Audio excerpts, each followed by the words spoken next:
Episode 1 The Night of Terror Reconstructing the Crime Scene. The year is 1922. The place, a remote farmstead nestled deep in the Bavarian countryside. A place called Hinterkaifeck. Here, on a cold April night, a family met a gruesome end. A tragedy that would etch itself into the annals of true crime history. Imagine, if you will, the scene that unfolded. The farmhouse, a sturdy structure of stone and wood, stands silent against the backdrop of a starless night. Inside, a fire crackles in the hearth, casting long dancing shadows across the walls. But something is terribly wrong. Investigators arrive, drawn by an unsettling silence that has hung over the farm for days.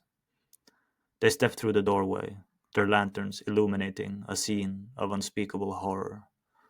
In the main bedroom, they find Andreas Gruber, the 63-year-old patriarch, lying face down in his bed. His skull is shattered, fragments of bone embedded in his brain. The murder weapon, a mattock, a heavy farm tool used for digging, lies discarded nearby, stained with blood. In the kitchen, Cäzilia Gruber, Andreas' 72-year-old wife, lies in a pool of blood. A single devastating blow to the head has ended her life. Her hands are clenched tightly, as if in a final moment of terror. The investigators move to the barn. Here the scene is even more gruesome. Viktoria Gabriel, Andreas' 35-year-old daughter, lies sprawled on the hay-strewn floor. Her face is unrecognizable, her skull crushed by multiple blows by the mattock. But there's something more, something that chills the blood. Signs of post-mortem mutilation, deep cuts and stab wounds inflicted after death, like in a rage. Upstairs, in a small bedroom, they find young Cäzilia, Victoria's 7-year-old daughter, tucked into bed beside her grandmother. She too has been killed with a single merciless blow to the head. And then, in the hayloft, a final heartbreaking discovery. Baby Josef, Victoria's infant son, lies dead in his pram, his tiny skull crushed. 6 lives extinguished, a family wiped out. But as the investigators meticulously comb through the farmhouse, a perplexing detail emerges. Nothing has been stolen. A significant sum of cash is found hidden in a secret compartment within a wardrobe. A valuable gold pocket watch lies beneath Andreas's pillow.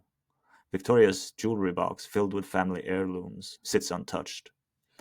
This baffling discovery, meticulously documented in the official police report, defies the typical expectations of a violent crime. It points towards a motive far darker and more complex than mere robbery. A motive rooted in deep-seated personal hatred, a thirst for revenge, or perhaps something even more sinister.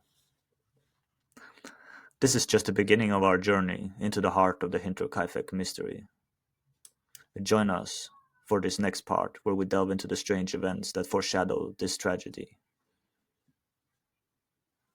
Episode 2 The Shadows in the Attic, Premonitions and a Haunting Presence.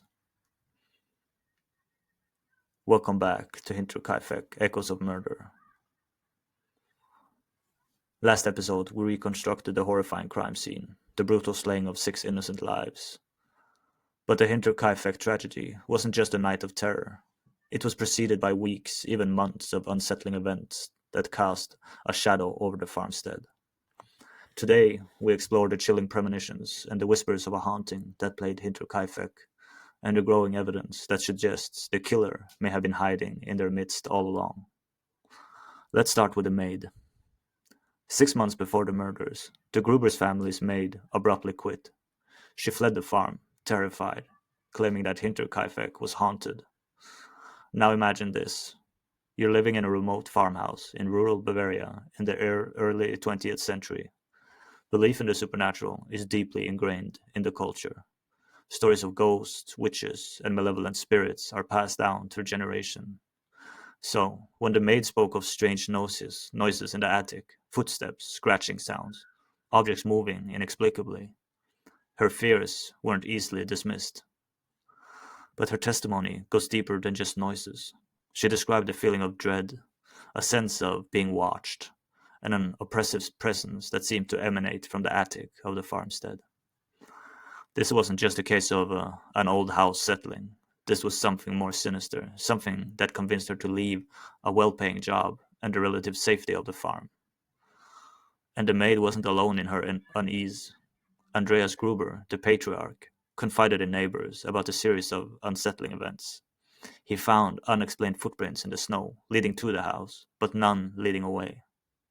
This detail, documented in police interviews, suggests someone approaching the house unseen and perhaps remaining there.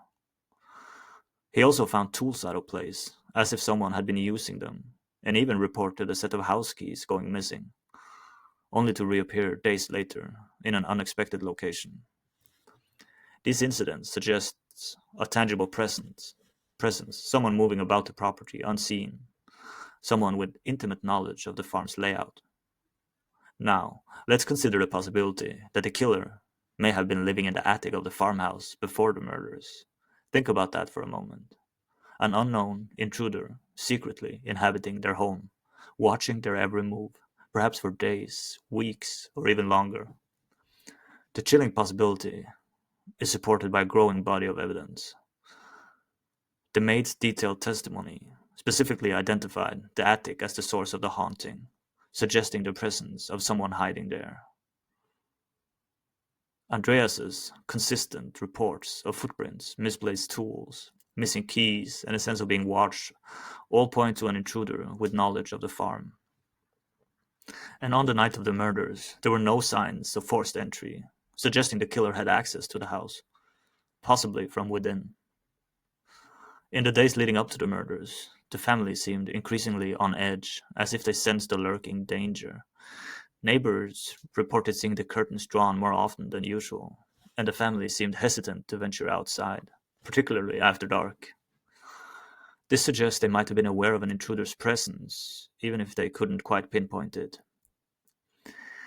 The way the murders were carried out suggests the killer knew the layout of the house, the family's routines, and even the dog's habits. This level of familiarity points to someone who had spent time observing the family, possibly from a hidden vantage point within the farm itself. Could the killer have been hiding in the attic, biding their time, observing the family, learning their routines, and gradually instilling fear before the final brutal attack? This theory adds a whole new dimension of terror to the Hinterkaifeck case. It transforms the murders from a single night of violence into a prolonged psychological torment, with the killer as a phantom presence lurking just out of sight, slowly eroding the family's sense of security before delivering the final blow. The haunting of Hinterkaifeck, whether real or imagined, played a significant role in the events leading up to the tragedy. It created an atmosphere of fear and vulnerability, leaving the family exposed to the darkness that would ultimately consume them. And the most terrifying aspect of this haunting is that it might not have been a supernatural force at all, but something far more human, far more calculating, and far more sinister. Episode 3: The Family Feud, Secrets and Suspicions. Now, we delve deeper into the heart of the family, examining the complex relationships, the hidden secrets, and the potential for internal conflict that could have fueled this horrific tragedy. At the center of the Hinterkaifeck murders is the Gruber family, a seemingly ordinary farming family living in a remote corner of Bavaria. However, beneath the surface of their quiet rural existence lay a web of secrets and tensions that would ultimately lead to their tragic demise. Andreas Gruber, the patriarch, was a stern and authoritarian figure, known for his conservative values and his strict control over the family. His wife Cäzilia was a gentle and loving woman, but she often felt overshadowed by her husband's strong personality. Viktoria, their eldest daughter, was a young woman, torn between her love for her father and her desire for independence. She had married Carl Gabriel, a local farmer, but the marriage was unhappy, and she eventually returned to live with her parents. This arrangement sparked a bitter rivalry between Carl and Andreas, the ex-husband, adding further tension to the already strained family dynamics. Joseph, Victoria's youngest son, was the apple of his grandfather's eye, but he also faced the pressure of living up to his father's expectations and the disapproval of his uncle, Anton Gruber, Andreas's brother. And then there was Cäzilia, the youngest daughter, a bright and cheerful child who was adored by her family. However, even young Cäzilia was not immune to the undercurrents of tension and conflict that permeated the Gruber household. One of the most disturbing secrets to emerge from the Hinterkaifeck case was the incestuous relationship between Andreas and Viktoria. This forbidden love affair between a daughter and her father, while never explicitly confirmed, cast a long shadow over the family, fueling resentment, jealousy, and a sense of shame. Viktoria, caught between her love for her father and her desire to escape the suffocating atmosphere of the farm, found herself in a precarious situation. She was torn between her loyalty to her family and her own personal happiness. This internal conflict, coupled with the pressure of her father's controlling behavior, contributed to her growing sense of isolation and despair. Carl, Victoria's estranged husband, was consumed by jealousy and rage when he discovered his wife's relationship with her father. He felt betrayed and humiliated, his masculinity challenged by the incestuous bond between his wife and her father. This fueled his desire for revenge, making him a potential suspect in the murders. Anton Gruber, Andreas's brother, also harbored resentment towards his brother and his family. He felt overshadowed by Andreas's success and resented his close relationship with Victoria. The incestuous relationship further fueled his anger, providing him with a powerful motive for revenge. Land registry records and will documents reveal a bitter, long-standing feud between the brothers over inheritance. Could this dispute have escalated to violence? The incestuous secret created a breeding ground for resentment, jealousy, and potential motives for murder within the family. It added an additional layer of complexity to the already tense and dysfunctional dynamics, making the Hinterkaifeck murders all the more baffling and tragic. Episode 4: Love, Betrayal, and Revenge. Hinterkaifeck, despite its isolation, was not immune to the complexities of human emotions. Love, jealousy, and betrayal played their part in the lives of the victims, creating a network of potential suspects with hidden grudges and secret desires. At the heart of this web of relationships was Viktoria Gabriel, caught in a turbulent love triangle between her father Andreas and her estranged husband Carl. Both men harbored strong feelings for her, creating a volatile dynamic ripe for conflict and violence. Carl, a proud and volatile man, was deeply wounded by Victoria's decision to leave him and return to Hinterkaifeck. He saw it as a profound betrayal, a public humiliation that tarnished his reputation in the community. And his suspicions about the incestuous relationship between Victoria and her father further fueled his rage and jealousy. Numerous witnesses, including neighbors and family members, testified to Carl's violent temper and his repeated threats against Andreas and Victoria. He was reportedly overheard saying, "I'll kill him for what he's done to my family," and "I'll make them pay." Letters written by Carl to Victoria, discovered by investigators, reveal his lingering obsession with her. He pleaded for her return, expressed his deep love, but also hinted at a dark desperation, writing things like, "If I can't have you, no one can." Court records from Victoria's divorce proceedings show that Carl vehemently believed young Joseph to be his son. The thought of his child being raised in an incestuous environment likely enraged him, adding another layer to his motive. While Carl initially claimed to have been at home on the night of the murders, witnesses placed him near Hinterkaifeck, casting doubt on his alibi and strengthening his position as a prime suspect. Carl, as a farmer himself, would have been familiar with the use of a mattock, the suspected murder weapon. He also knew the layout of Hinterkaifeck and the surrounding area, making it easier for him to approach and leave the farm undetected. Andreas, a stern and authoritarian figure, was the head of the Gruber household. He was known for his controlling nature and his strict adherence to traditional values. The incestuous relationship with his daughter Viktoria reveals a darker side to his personality, suggesting a man capable of manipulating and exploiting those around him. Neighbors and family members described Andreas as a domineering and controlling figure who exerted strict control over his family. He was known to be possessive of Viktoria and disapproving of her marriage to Karl. This suggests he may have been threatened by Karl's presence and his attempts to reclaim Viktoria. Entries in Viktoria's diary suggest that Andreas was emotionally manipulative and possibly abusive. She described feeling suffocated by his presence and fearful of his disapproval. This indicates a potentially toxic relationship that could have contributed to the volatile atmosphere at Hinterkaifeck. The incestuous relationship with Viktoria highlights Andreas's need for control and his willingness to exploit his position of power within the family. This might suggest a man capable of extreme behavior to maintain his dominance and fulfill his desires. Andreas likely saw Karl as a threat to his control over Viktoria and the family. This could have created a simmering conflict between the two men, potentially escalating into violence.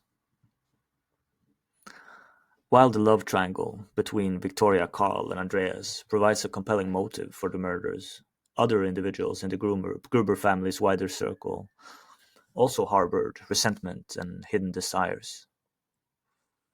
Lorenz Schlittenbauer, a young farmhand, was reportedly infatuated with Viktoria. He was described as a quiet and solitary figure, but his obsession with Viktoria may have driven him to dark deeds. Several villagers reported seeing Lorenz loitering near Hinterkaifeck, gazing at Viktoria from a distance. He was also overheard making comments about her beauty and expressing his longing to be with her. This suggests an unhealthy obsession that could have turned dangerous. One witness claimed to have seen Lorenz arguing with Andreas in the days leading up to the murders, suggesting a potential conflict over Viktoria. This could have escalated into violence if Lorenz felt rejected or threatened by Andreas. Lorenz disappeared from the area shortly after the murders, fueling suspicion about his involvement. He left behind a note for his family, expressing his despair and hinting at a terrible act. This suggests a possible guilty conscience and a desire to escape the consequences of his actions. Experts suggest that Lorenz might have exhibited traits of schizophrenia, characterized by social isolation, emotional detachment, and a tendency towards fantasy and distorted thinking.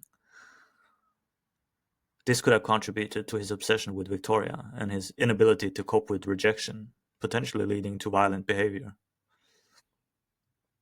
Rumors circulated about an affair between Cäzilia Gruber and a married farmer named Josef Baumel. If true, this affair could have provided another motive for the murders. Investigators discovered several anonymous love letters addressed to Cäzilia, expressing passionate feelings and reminiscing about a past relationship.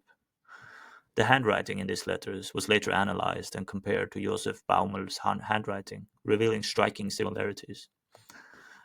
This suggests a secret affair that could have motivated Joseph to eliminate Andreas, his rival. Some villagers claim to have seen Cäzilia meeting with a man resembling Josef Baumel in the weeks leading up to the murders.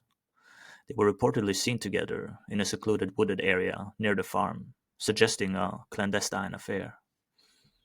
Josef Baumel lived in a neighboring village and had access to horses and a wagon, making it possible for him to travel to Hinterkaifeck unnoticed. He would also have been familiar with farm tools like the mattock, the suspected murder weapon.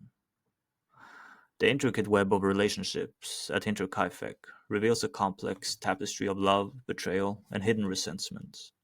Scorned lovers and hidden enemies lurked in the shadows, their motives fueled by passion, jealousy, and a thirst for revenge. Episode 5: The Unknown Drifter.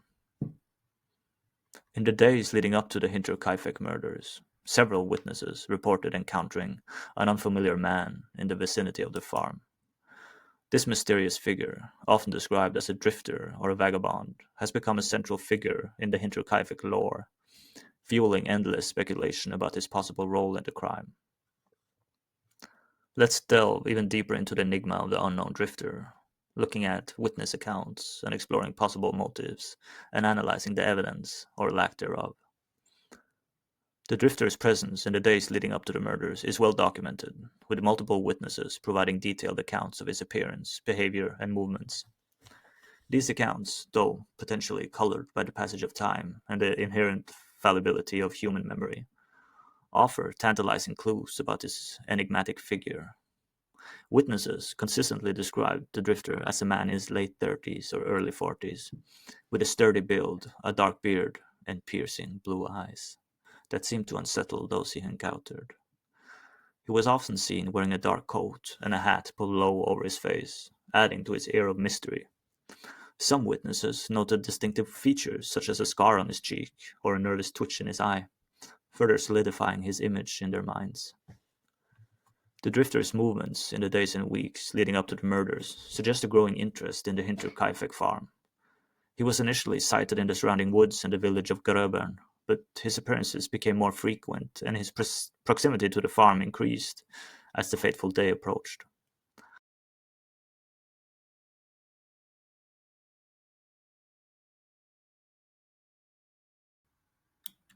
The drifter's actions further fueled the villagers' unease. He was known to ask for directions to Hinterkaifeck, but his responses to questions about his own origins or destination were often vague or contradictory. Some witnesses described him as nervous or agitated, while others found him cold and calculating. While the lack of stolen valuables cast doubt on a simple robbery motive, the drifter's presence near Hinterkaifeck before the murders is intriguing. Several possible motives could explain his potential involvement. For instance, it's possible the drifter initially intended to rob the farm, but was surprised by the family, leading to a violent confrontation, and then fleeing afterwards. Given the harsh weather at the time, the drifter might have been seeking shelter. If refused, he might have reacted violently, out of desperation. The brutality of the murders could suggest a killer with psychopathic tendency. A transient lifestyle could contribute to such a profile. Despite witness accounts of the drifter, there's no concrete evidence linking him to the murders. No fingerprints, footprints, or other physical evidence were found. This raises questions about his involvement and the thoroughness of the investigation. The absence of physical evidence could be due to the limitations of forensic science in 1922, the killer's actions, or even a deliberate effort to conceal evidence.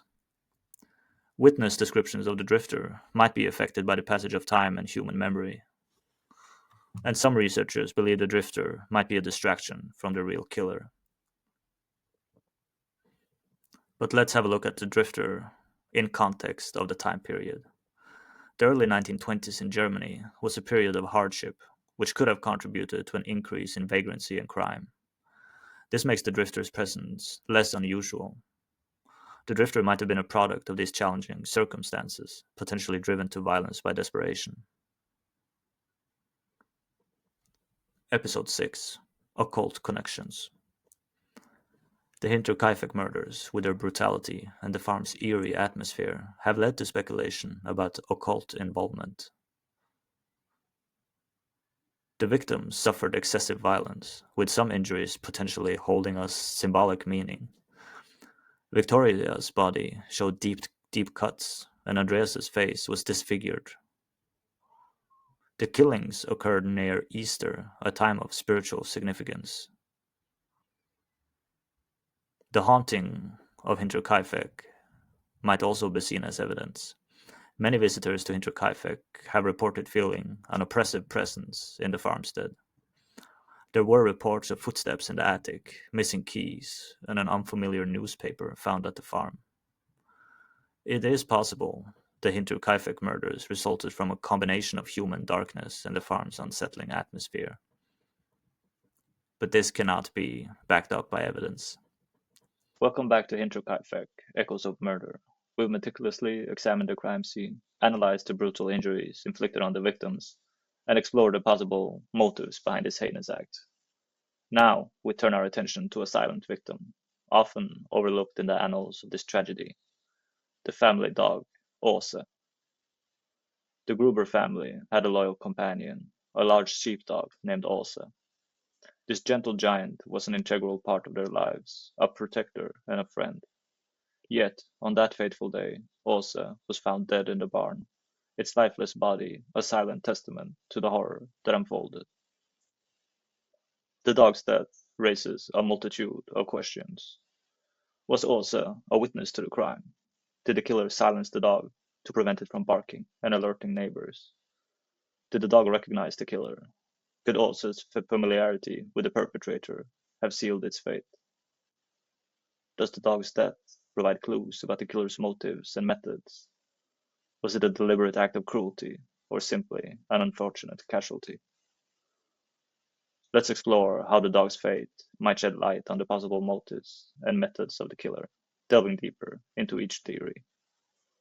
Let's have a look at the family feud theory first. If the killer was a family member or someone close to the Grubers, they would have been familiar with Åsa and its temperament. Killing the dog could have been a calculated act to eliminate a potential witness or to inflict further emotional pain on the family. Imagine a family member consumed by rage and resentment. They arrive at Hinterkaifeck under the cover of darkness, intent on carrying out their revenge. Åsa, sensing a threat, begins to bark. The killer, knowing the dog could foil their plans, silences it, swiftly and brutally. Neighbors reported that Åsa was a friendly dog, but protective of its family. It would bark at strangers, and was known to be wary of unfamiliar people. Åsa was found dead in the barn, suggesting the killer might have lured it away from the house to avoid alerting the family. This indicates a degree of familiarity with the dog's behavior and the farm layout. Now, on to the unknown drifter theory. If the killer was a stranger, they may not have been familiar with the dog. However, Åsa might have sensed danger and confronted the intruder, leading to a confrontation. A scenario could be a drifter seeking shelter or opportunity stumbles upon Hinterkaifeck. Åsa, sensing a threat, barks and attempts to defend its territory. The drifter, feeling threatened or fearing detection, kills the dog in self-defense or to eliminate a potential witness. Åsa's injuries were consistent with the struggle. There were signs of defensive wounds on its body, indicating it might have tried to fight back. Several witnesses reported seeing a suspicious man in the area around the time of the murder. This man was described as being unfamiliar with the area and acting nervously. Now to the occult ritual theory. While speculative, some believe the killing of the dog could have been part of a ritualistic act designed to appease dark forces or to gain power. In some occult traditions, animals, particularly dogs, are seen as guardians or protectors. Sacrificing a dog could be seen as a way to break the family's spiritual defenses or to gain access to their home. The killer, driven by a twisted belief system, might see Åsa as a symbolic guardian of the Gruber family. Killing the dog could be a necessary step in their ritual, a way to weaken the family's spiritual protection and make them more vulnerable to attack. The Hinterkaifeck area was steeped in folklore and superstition. Belief in witchcraft and the occult was prevalent in the early 20th century, and some locals believed the farm was cursed or even haunted. The murders occurred in the days leading up to Easter, a time of year associated with both Christian and pagan traditions. Some researchers have speculated that the timing of the murders might be significant in an occult context. How about a killer familiar with the farm? The fact that the dog was found dead in the barn suggests that the killer was familiar with the layout of the farm and the dog's routine. This familiarity could indicate someone who had previously lived or worked on the farm, or someone who had spent time observing the family and their habits. The killer, knowing the dog's habits, might have lured Åsa away from the house with a piece of meat or a familiar sound. Once the dog was isolated in the barn, they could have easily killed it without alerting the family. Åsa was known to be a friendly or trusting dog, especially with people it knew. It's unlikely that the dog would have followed a complete stranger into the barn. There were no signs of struggle or disturbance near the farmhouse, suggesting the dog was killed elsewhere and its body moved to the barn, perhaps. The death of Åsa, the loyal family dog, adds a poignant and disturbing dimension to the Hinterkaifeck tragedy. It raises questions about the killer's motives, methods, and familiarity with the victims and their surroundings. Episode 7: The Investigation. The Hinterkaifeck murders remain one of the most perplexing unsolved crimes in German history. Despite extensive investigations, the killer's identity has eluded authorities for over a century. This lack of resolution has fueled speculation about a possible cover-up, with some questioning the thoroughness and integrity of the initial investigation. The Hinterkaifeck murders took place in 1922, a time when forensic science was still in its infancy. The local police force in Schrobenhausen was small and underfunded, lacking the expertise and resources for a sophisticated investigation. The crime scene wasn't properly secured, potentially leading to contamination and loss of evidence. Crucial evidence like the murder weapon was never found. Some collected evidence was mishandled or lost. For example, a bloody axe found near the barn was dismissed without thorough analysis. Some witnesses weren't even interviewed, and some leads weren't followed. For example, the investigators didn't fully explore a possible connection between the murders and unsolved robberies in the area. Some witnesses gave conflicting accounts or recanted their testimonies, possibly due to faulty memory, time, or pressure. The lack of progress in the investigation and the many unanswered questions have fueled speculation about a cover-up. Some researchers suggest the authorities mishandled the investigation to protect someone powerful or avoid a scandal. Some theorize the killer had connections to law enforcement or the government. To protect this individual, authorities might have sabotaged the investigation or concealed evidence. The incestuous relationship between Andreas and Viktoria Gruber was taboo in 1920s Bavaria. Authorities might have wanted to suppress this to avoid tarnishing the community's reputation. Despite the initial shortcomings, the Hinterkaifeck murders haven't been forgotten. In recent decades, renewed interest in the case has been fueled by advancement in forensic science. In 2007, German authorities reopened the case and conducted DNA analysis on hairs from the crime scene. The results were inconclusive. Some researchers advocate for a complete forensic re-examination of the evidence using modern technique, hoping to uncover new clues. The internet and social media have enabled collaboration among those interested in the case, leading to new leads and re-examination of old evidence. The Hinterkaifeck murders remain a perplexing unsolved crime. The lack of answers has fueled speculation and captivated the public imagination for generations. Over the years, numerous theories have emerged about the Hinterkaifeck murders. Let's explore some of the most prominent ones. The family feud theory. The theory is that the murders resulted from a family feud fueled by resentment, jealousy, and the incestuous relationship between Andreas and Viktoria. Peter Leuschner argues the family tensions created a breeding ground for violence. He highlights potential motives of Carl Gabriel, the estranged husband, and Anton Gruber, the estranged brother. Josef Ludwig Hecka emphasizes the importance of family honor in 1920s Bavaria, suggesting the incestuous relationship could have motivated someone to protect the family name. Some of the evidence backing this up are witness testimonies about Carl Gabriel's threats towards Viktoria and her father. Court records from Viktoria's divorce proceedings reveals Carl's accusations against Andreas. And land registry records indicates financial disputes between Andreas and his brother Anton. Entries in Viktoria's diary also reveal tensions within the family. The second important theory is the drifter. The unknown drifter could be the perpetrator, possibly motivated by robbery, seeking shelter, or silencing the family after discovering their secrets. One expert, Klaus Schröter, acknowledges the lack of physical evidence, but emphasizes the witness accounts and the drifter's suspicious behavior. The author, Peter Leuschner, concludes the drifter is the most likely perpetrator after analyzing witness testimonies and potential motives. The important evidence for this theory are witness testimonies describing the drifter and the drifter's disappearance after the murders. A third theory involves the occult. The theory is that the murders were a ritualistic killing linked to occult beliefs or appeasing supernatural forces. This theory is based on speculation and circumstantial evidence. The only thing backing it up is the brutal and symbolic nature of the injuries, the timing of the murders near Easter, and the strange occurrences preceding the murders. But this is based on local legends and folklore, and not really backed up by real science. The fourth theory is the cover-up theory.